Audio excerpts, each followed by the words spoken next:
वैदिक पर्सपेक्टिव के इस YouTube चैनल को सब्सक्राइब करें, वीडियो को लाइक व शेयर करें।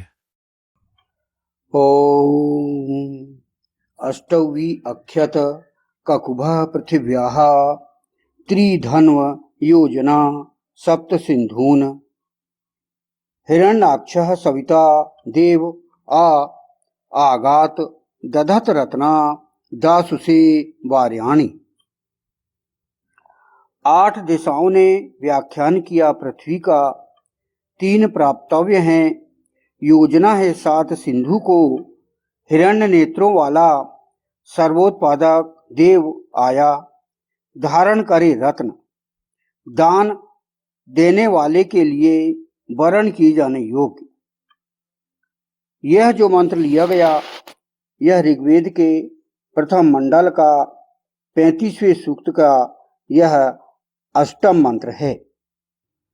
तो यह जो है हम पृथ्वी की हम जानकारी हम अधिक से अधिक लेने का प्रयास करें और जो सप्त मर्यादाओं की यहाँ पर बात की गई इस फुटनोट में, योजना है 7 सिंधु को, यानी 7 सागर पूरे पृथ्वी में शामिल है।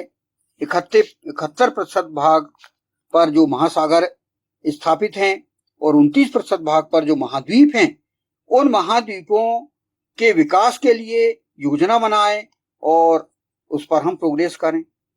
जैसे कि पिछले फुटनोट में हमने पृथ्वी के संसाधन, हमारे जमीन के अंदर, जमीन के ऊपर और आकाश के जितने भी हमने संसाधनों की जानकारी दिए और उसकी योजना बना के ईश्वर ईशान परम परमात्मा चाहता है कि इन सभी का आप उपयोग करें, उनका संसाधनों का बाकायदा ईमानदारी से और सहयोग के सिद्धांत पर विश्व चले और सुख शांति हो।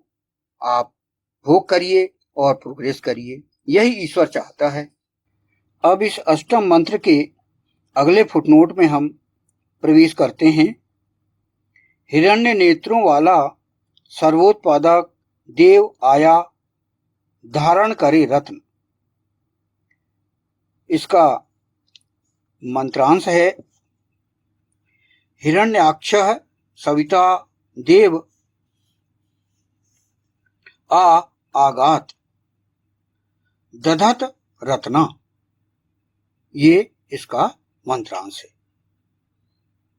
हिरण्याक्षः अर्थात हिरण्य नेत्रों वाला, सविता अर्थात सर्वोत्पादक, देवः अर्थात देव, आगात अर्थात आया, दधत अर्थात धारण करे और रत्ना अर्थात रत्न। इस मंत्र की व्याख्या यहां पर की गई है। सविता अर्थात सर्वोत्पादक, विष्णु परम पुरुष हिरण्य नेत्रों वाला है। उसके नेत्रों ने धन, संपत्ति, वैभव, रत्न, हीरे जवाहिरात बहुत देखे हैं। उससे किसी प्रकार के भ्रष्टाचार या पक्षपात का भय नहीं है। उस सर्वोत्पादक ने इन्हें उत्पन्न किया है और वह दिव्य कर्म करने वाला है। उसे स्वयं अपने द्वारा उत्पन्न रत्न, हीरे जवाहिरात की आवश्यकता नहीं है। वह ईश्वर अर्थात ईशान परम परमात्मा की व्याख्या व्यवस्था के अनुसार उन्हें धारण करता है। यह यहाँ पर इस मंत्र की व्याख्या की गई। तो यहाँ पर एक शब्द आया है हिरण्य नेत्र, हिरण्य नेत्रों वाला, हिरण्याक्षः, हिरण्य नेत्रों वाला सर्वोत्पादक देव आया, धारण करे स्वर्ग, धारण करे रत्न। तो यहाँ पर ये जो हिरण्याक्ष की बात आई है, तो हिरण्याक्ष का अर्थ क्या है? यहाँ पर हिरण्य नेत्र, हिरण्य अर्थात स्वर्ण, तेजस्वी, दिव्य प्रकाश या चमक, इसका अर्थ हम लेते हैं। यानी हिरण्य अर्थात ये संस्कृत का पद है और जिसका अर्थ होता है स्वर्ण, तेजस्वी, दिव्य प्रकाश और चमकदार, ये होता है। और अक्ष, अक्ष अर्थात नेत्र, जिसको हम आंख, दृष्टि, मार्गदर्शक शक्ति, ये हम अर्थ ले सकते हैं। तो हिरण्याक्ष अर्थात हिरण्य नेत्र, स्वर्ण आंख या तेजस्वी दृष्टि या ऐसा दिव्य प्रकाश जो कि नेत्रों में समाया हुआ है। तो इस प्रकार हिरण्य नेत्र का शाब्दिक अर्थ हुआ स्वर्ण समान तेजस्वी नेत्र, या दूसरा अर्थ दिव्य प्रकाश युक्त दृष्टि, जिसे दिव्य दृष्टि भी कहा जाता है। तो वैदिक काल में वैदिक संस्कृत का बोलबाला था, जनसामान्य था वैदिक संस्कृत की बोलचाल, और विष्णु परम पुरुष जो कि सर्वोत्पादक है और वह स्वयं हिरण्य नेत्रों वाला है।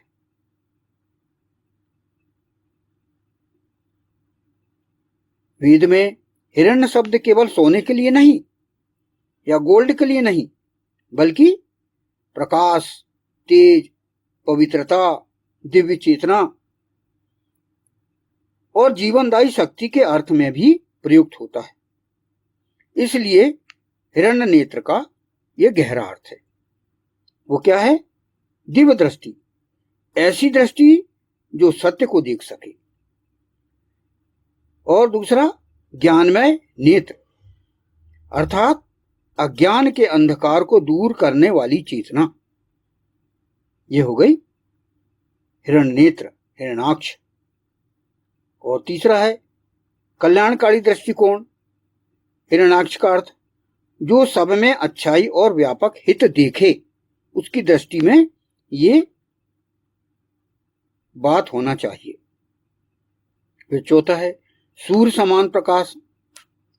कभी कभी यह सूर्य तेजस्वी के प्रकाश का भी प्रतीक होता है।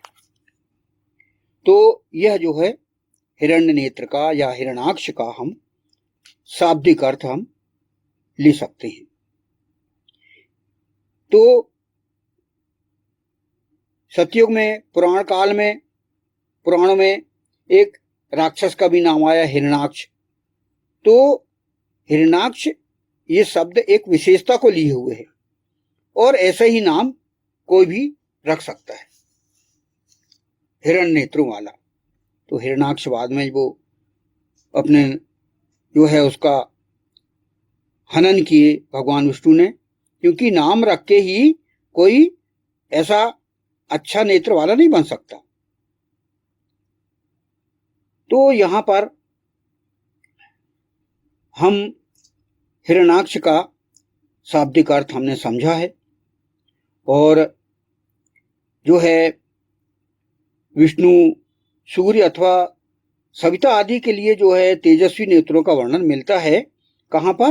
पुराणों में। इसका भाव यह नहीं है कि केवल भौतिक आंखें स्वर्ण की हों, बल्कि उन देवताओं की दृष्टि जो है वह ज्ञानमय दृष्टि हो, उनकी दृष्टि में प्रकाश हो और संरक्षण देने वाले नेत्र हो उनके। तो ये विशेषताएं जो है पाई जाती हैं, पाई जा सकती हैं। तो हिरण्य नेत्र का संकेत हमें कहाँ मिलता है, उसको हम समझें कि हिरण्य नेत्र अर्थात उज्जवल बुद्धि, हिरण्य नेत्र अर्थात पवित्र विचार, हिरण्य नेत्र अर्थात दूरदर्शिता और हिरण्य नेत्र अर्थात आध्यात्मिक जागृति।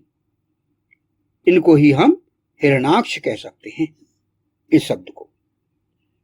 तो जब मनुष्य की दृष्टि लोभ, द्वेष और अज्ञान से ऊपर उठकर सत्य, करुणा और प्रकाश को देखने लगे, तब उसे हिरण्य नेत्र जैसी दिव्य दृष्टि का प्रतीक माना जा सकता है।